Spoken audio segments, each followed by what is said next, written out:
माहिरीन ग़िज़ाइयत के मुताबिक रोज़ाना मुकर्ररा औकात में खाना खाने की आदत जिस्म के कुदरती निज़ाम को बेहतर बना सकती है। इस मामूल से भूख, हाजमा और तवानाई का तवाज़ुन बरकरार रहता है, जबकि ब्लड शुगर में उतार चढ़ाव भी कम हो सकता है। माहिरीन ग़िज़ाइयत के मुताबिक रोज़ाना एक ही वक्त पर खाना खाने की आदत इंसानी सेहत पर मुस्बत असरात मुरत्तब कर सकती है। तहकीक से मालूम हुआ है कि इंसानी जिस्म एक कुदरती हयातियाती निज़ाम के तहत काम करता है, जो नींद, भूख, हाजमे और तवानाई के इस्तेमाल को मुनज़्ज़म करता है। तिब्बी माहिरीन का कहना है कि जब खाने के औकात रोज़ाना तब्दील होते रहें तो जिस्म को बार बार खुद को इस तब्दीली के मुताबिक ढालना पड़ता है। इस अमल से भूख और तवानाई के निज़ाम में बेतरतीबी पैदा हो सकती है। इसके बरक्स अगर खाना रोज़ाना तकरीबन एक ही वक्त पर खाया जाए तो जिस्म इस मामूल का आदी हो जाता है और खुराक को ज़्यादा मौसर अंदाज में इस्तेमाल करने लगता है। माहिरीन के मुताबिक इब्तिदा में यानी पहले चंद हफ्तों के दौरान भूख का निज़ाम बतदरीज मुतवाज़िन होना शुरू हो जाता है।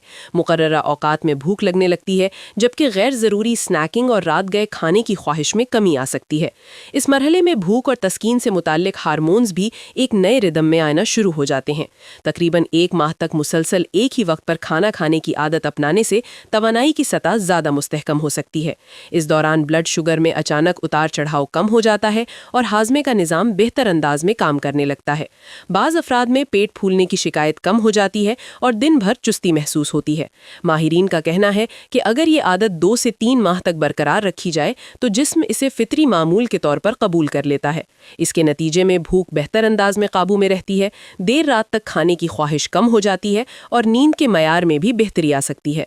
तहकीक ये भी बताती है कि दिन के वक्त जिस्म खुराक को तवानाई में ज़्यादा मौसर तरीके से तब्दील करता है, जबकि रात के वक्त जिस्म आराम की तरफ माइल होता है।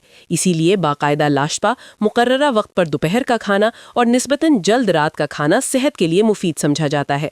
तिब्बी माहिरीन के मुताबिक अगरचे सिर्फ खाने के औकात दुरुस्त करना मुकम्मल हल नहीं, ताहम मुतवाज़न ग़िज़ा, मुनासिब नींद और बाकायदा जिस्मानी सरगर्मी के साथ ये आदत मजमूई सेहत को बेहतर बनाने में मददगार साबित हो सकती है।